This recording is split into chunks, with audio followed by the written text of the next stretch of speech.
Ju njohim me përmbledhjen javore të lajmeve. Kjo është Radio 7. VMRO merr drejtimin e qytetit të Shkupit. Komisioni Shtetëror i Zgjedhjeve në Republikën e Maqedonisë së Veriut shpalli rezultatet fillestare jo zyrtare të raundit të dytë të votimit në zgjedhjet lokale të vitit 2025 në 32 komuna të qytetit në Shkupit. Në raundin e dytë të zgjedhjeve në qytetin e Shkupit, 93.000 votues votuan për kandidatin e VMRO të PS dhe koalicionit Orçe Gjorgjevski, ndërsa rreth 60.000 votues ose rreth 36% e votave shkuan për kandidatin e së-majtës Amar Meçinović. Kryetari i Komisionit Shtetëror të Zgjedhjeve, Boris Kondarko, informoi se nga rreth 98% e vendvotimeve të përpunuara në raundin e dytë gjithsej 415.000 vota ose rreth 41.76% votuan në nivel kombëtar. VMRO DPM konfirmoi përsi në rang kombëtar dhe në raundin e dytë të votimit për zgjedhjet vendore. Kandidatët e VMRO DPM dhe koalicionit kryesojnë në 21 komuna. Kandidatët e koalicionit vlen në 4 komuna, LSDM me koalicionin e saj në 3 komuna dhe kandidatët e Lëvizjes Nam dhe Unionit Rom në nga 1 komunë secili. Në Bogovin, nga 100% e të dhënave të përpunuara, Fetia Bazi nga koalicioni vlen mori 6.300 vota, ndërsa Besnik Emshi mori rreth 5.000 vota. Në komunën e Dibrës fiton kandidati vlen Fesnik Mela me rreth 4.300 vota. Në komunën e Dollnenit fitoi Blerim Islami nga koalicioni vlen. Në komunën e Kërçovës, kandidati VMRO DPM Aleksandr Jovanovski fitoi përballë rivalit nga AKI Fatmir Dehari, ndërsa kandidati i opozitës shqiptare Ejupa Bazi ka mposhtur kandidatin e pavarur Azem Sadikun të përkrahur nga vlen në komunën e Studeniçanit. Në komunën e Bërvënicës fitoi kandidati VMRO-s Jovica Ilievski me 4.300 vota përballë kandidatit shqiptar Hajqim Ramadani nga koalicioni vlen. Kandidati për kryetar i komunës së Bërvënicës, Hajqim Ramadani ka kërkuar takim të menjëhershëm me përfaqësuesit ndërkombëtar në lidhje me procesin zgjedhor në këtë komunë. Sipas Ramadanit ka pasur paregullsi të shumta në procesin zgjedhor. Është me rëndësi thelbësore që çdo votë e qytetarëve të Bërvënicës të respektohet dhe që procesi zgjedhor të jetë i drejtë, transparent dhe në përputhje me standardet ndërkombëtare. Kjo kërkesë bëhet në frymën e transparencës, drejtësisë dhe respektit ndaj vullnetit qytetar, deklaroi kandidati për kryetar i komunës së Bërvënicës, Hajqim Ramadani. Lideri i VMRO DPM Histria Mickovski shpalli fitore dhe në Bërvënicë, duke theksuar se kundërshtari nuk arriti të triumfojë pavarësisht përpjekjeve për ndarje etnike. Nuk e meriton as t'ia përmendin emrin e atij kundërshtari, u përpoq të fitonte në emër të ndarjeve kombëtare dhe etnike. Nuk ja doli. Bërvenica mbetet me kryetarin ton të komunës, ta kryeministri i Maqedonisë së Veriut Histria Mickovski. Kryetari i BDI-s Ali Ahmeti pranoi humbjen e zgjedhjeve. Nuk kemi arritur të fitojmë garën për kryetar komunave. Ky është një mesazh kompleks që ne e pranojmë me respekt dhe përgjegjësi. Në këtë kushte, ai paralajmëroi një analizë të thelluar të strukturave të partisë dhe rinovim të tyre. Qytetarët kanë treguar se besojnë në vlerat tona, në vizionin ton, por njëkohësisht kërkojnë që të rinovojmë mënyrën si përfaqësojmë këto vlera në terren. Humbja e disa pozicioneve në nivel të kryetarëve të komunave është një thirrje për të forcuar strukturat, për të ofruar më shumë me njerëzit dhe për të përmirësuar mënyrën si menaxhojmë politikat lokale. Ishte Ali Ahmeti nga BDI. Koalicioni vlen pretendon për dështim në zgjedhjet e koalicionit opozitar BDI. Të dy raundet e këtyre zgjedhjeve dëshmuan se Bashkimi Demokratik për Integrim është fshirë nga harta politike e Maqedonisë së Veriut, deklaroi nga vlen. Lukumtesën e shpërndarë për media thuhet se pas 2 dekadash manipulime, kjo parti është ndruar në një strukturë minore pa mbështetje dhe pa legjitimitet politik. Deri në këto momente mund të konfirmoj fitoren bindse në Tetov me mbi 5.000 vota dallim. Bindse në komunën e Bogovinës me mbi 1.400 vota dallim.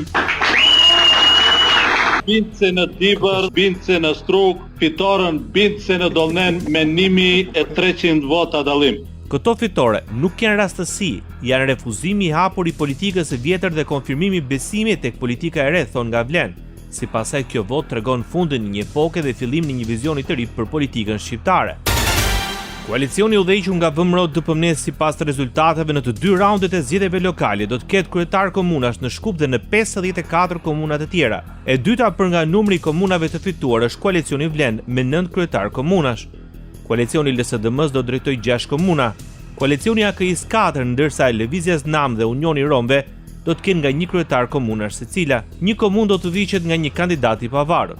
Në zgjedhjet lokale 2025 morën pjesë gjithsej 22 parti politike, 19 koalicione dhe 119 grupe qytetarësh, përkatësisht kandidaturat pavarura.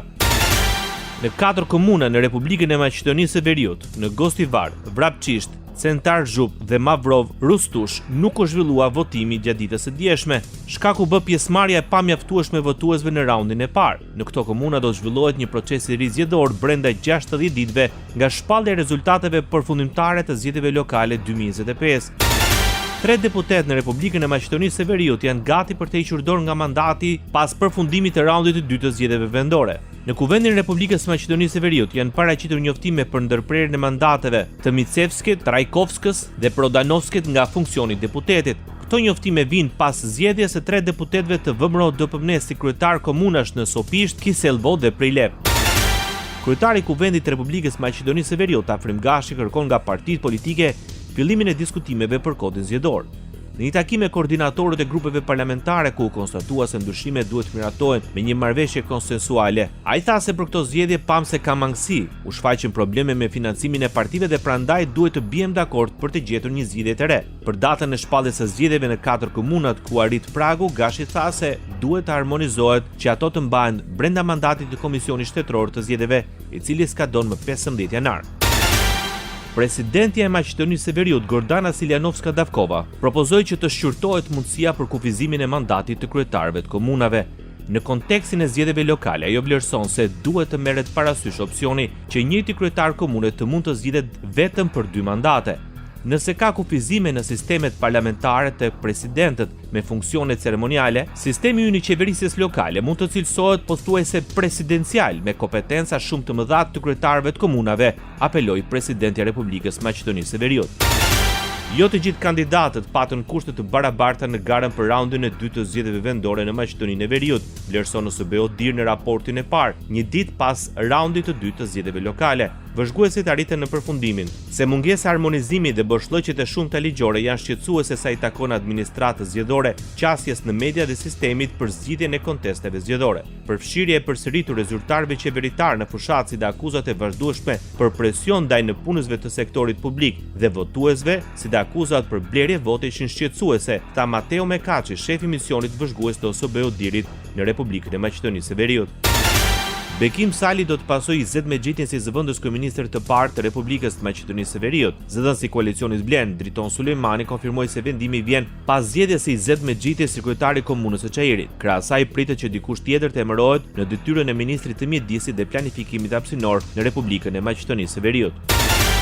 Kryeministri në detyrë i Kosovës Albin Kurti përshëndet fitoren e koalicionit Vlen në zgjedhjet lokale në Maqedoninë e Veriut. Ai tha se ata triumfuan me punë të ndershme dhe se fitoria e tyre ishte konfirmimi i qeverisjes së mirë. Nga Çajiri në Tetov, Vleni ka arritur të fitojë në 10 komuna në Maqedoninë e Veriut. Sipas tij, në 15 muajt e parë në pushtet, Kosova dhe Maqedonia e Veriut sikur më parë kanë thelluar raportet fqinjësore. Qeveria e Kosovës mirëpret zhvillimet demokratike në Maqedoninë e Veriut si një dëshmi e perspektivës europiane të partneritetit dhe aleatit ton, shkruan Albin Kurti.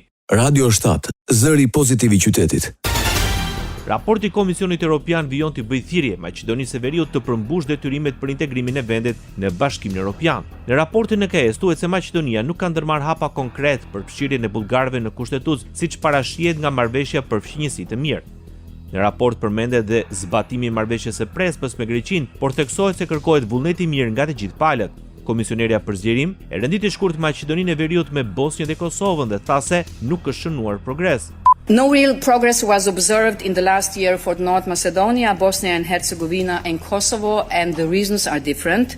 The Commission will continue supporting them in their work towards the EU. Progres nuk është shënuar gjatë vitit të fundit në Maqedoni, Bosnjë, Hercegovinë dhe Kosovë, dhe arsyet për këtë janë të ndryshme. Komisioni do të vazhdojë të mbështesë në përpjekjet e tyre drejt Bashkimit Evropian, deklaroi Martakos. Në raport thuhet gjithashtu se vendi ka vazhduar të punojë në udhërrëfyesit për sundimin e ligjit, reformat në administratë, funksionimin e institucioneve demokratike, si dhe në planin e veprimit për mbrojtjen e pakicave. Kryeministri i Maqedonisë së Veriut, Istra Miskovski, në Bruksel informoi presidentin e Këshillit Evropian, Antonio Costa, mbi pozicionin e vendit të tij në procesin e afrimit me Bashkimin Evropian. Ai tha se biseda ishte miqësore dhe produktive dhe përveç çështjeve të integrimit, u diskutua dhe tema si interkonektori i gazit me Serbinë, dega drejt Kosovës dhe tarifat për çelikun. Повторно разговаравме за актуелните теми, нормално приближувањето на нашата земја кон Европската Унија и конечно формалното отпочнување на преговорите. На состанокот апсолутно ги повторивме нашите единствени позиции, кои што навистина се позиции кои што се достоинствени после сите оние понижувања кои што ни се случија во минатото, изминативе 25 години откако практично почна овој наш пат кон приближување кон Европската Унија. Në takim ripërsëritën plotësisht pozicionet tona të vetme që janë pozicione të denja pas të gjitha poshtërimeve që na kanë ndodhur në të kaluarën gjatë 25 viteve të fundit, që kur praktikisht filloi ky rrugtim i afërt me Bashkimin Evropian, tha kryeministri i Maqedonisë së Veriut, Istra Miskovski. Opozita e Maqedonisë së Veriut akuzon qeverinë se kapitali politik që po ndërton me narrativa ksenofobe dhe komoditet provincial ballkanik nuk mund t'jap rezultate që i njeh Bashkimi Evropian. Deputeti i LSDM-s, Fatimir Bytyçi, në lidhje me raportin e Komisionit Evropian për Maqedoninë e Veriut, tha se Unioni po i dërgon një mesazh të qartë ekonomisë se i mungon një metodë besueshme, që nënkupton që rregullat, procedurat dhe masat me të cilat bëhen politikat ekonomike janë të qarta, publike dhe zbatohen vazhdimisht në mënyrë që rezultatet jenë të parashikueshme dhe të verifikueshme dhe jo të improvizuara. Ai thekson se raporti tregon qartë se politika fiskale bazohet në supozime optimiste, rekomandimet nga dialogu ekonomik evropian po zbatohen në një mas të kufizuar dhe ndërhyrjet në pavarësinë e institucioneve kryesore krijojnë pasiguri. Asambleja Parlamentare e Këshillit të Evropës garanton mbështetjen për Maqedoninë e Veriut. Para deputetëve në Shkup, presidenti i Asamblesë Parlamentare të Këshillit të Evropës deklaroi se Ballkani njeh më shumë histori se çdo rajon tjetër, por gjithashtu prodhon më shumë mençuri se sa është njohur. Theodoros Rusopoulos vlerësoi se Ballkani ka treguar se kujtesa e dhimbjes mund të shërbejë si disiplinë për paqen, se bashkëjetesa mund të mësohet dhe se uniteti evropian nuk është dhuratë e gjeografisë, por zgjedhje e vullnetit. Ekonomi. Për 3 vite të ardhshme, ekonomia në Maqedoninë e Veriut parashikon një rritje të qëndrueshme. Projekcionet më të fundit të Bankës Popullore tregojnë se gjatë periudhës 2025-2028, ekonomia parashikon një prodhim vendor bruto prej 3.5% në vitin 2025 dhe një rritje prej 4% në vitet pasuese. Inflacioni pritet të ulet nga 3.9% këtë vit në 2% deri në vitin 2028, ndërkohë që rritja do të nxitet kryesisht nga kërkesa e brendshme dhe investimet, ndërsa eksportet neto do të kenë një kontribut mesatar negativ. Sipas guvernatorit Trajko Slavevski, parashikimet janë që rritja ekonomike do të ngadalësohet nga 3.3% realizuar vitin e kaluar në 3.2% sipas vlerësimit për këtë vit. Maqedonia e Veriut rrit me 2% eksportin e mallrave në krahasim me periudhën janar-shtator të vitit 2025. Vlera e përgjithshme e eksportit të mallrave nga Republika e Maqedonisë së Veriut në periudhën janar-shtator të vitit 2025 arriti në rreth 6 milion euro. Vlera e mallrave të importuara ndërkaq që arriti në 8.5 milion euro, që është 3.5% më shumë krahasuar me vitin e kaluar, njoftoi enti statistikave. Ndikim në rritjen e eksporteve më së shumti kanë pasur metalet e çmuara ose përbërjet e tyre.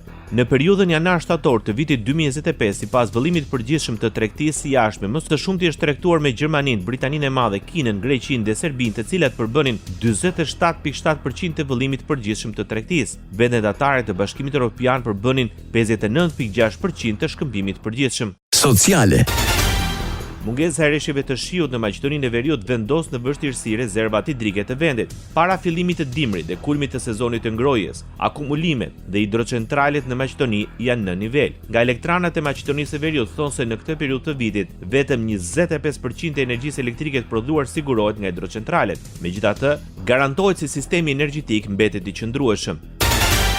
Ministria e Arsimit dhe Shkencës dhe Byroja për Zhvillimin e Arsimit në Republikën e Maqedonisë së Veriut hap debatin publik për listën e re të propozuar të librave letrar për arsimin fillor. Ato ftojnë të gjitha palët e interesuara, mësuesit, shërbimet profesionale dhe faktorët e tjerë në arsim të përfshihen aktivisht në përsaktimin e një liste bashkëkohore gjithëpërfshirëse dhe cilësore të librave që do të përgjigjet nevojave reale të nxënësve dhe procesit mësimor. Ministria e Arsimit në faqen e saj zyrtare publikoi listën e propozuar të librave, duke theksuar se nevoja për përditësim të saj vjen nga synimi për përputhje të vazhdueshme të përmbajtjeve mësimore dhe qëllimet bashkëkohore arsimore, karakteristika zhvillimore të nxënësve dhe kontekstin e tyre social dhe emocional. Ndoqet për mbledhjen javore të lajmeve. Kjo është Radio 7, zëri pozitiv i qytetit.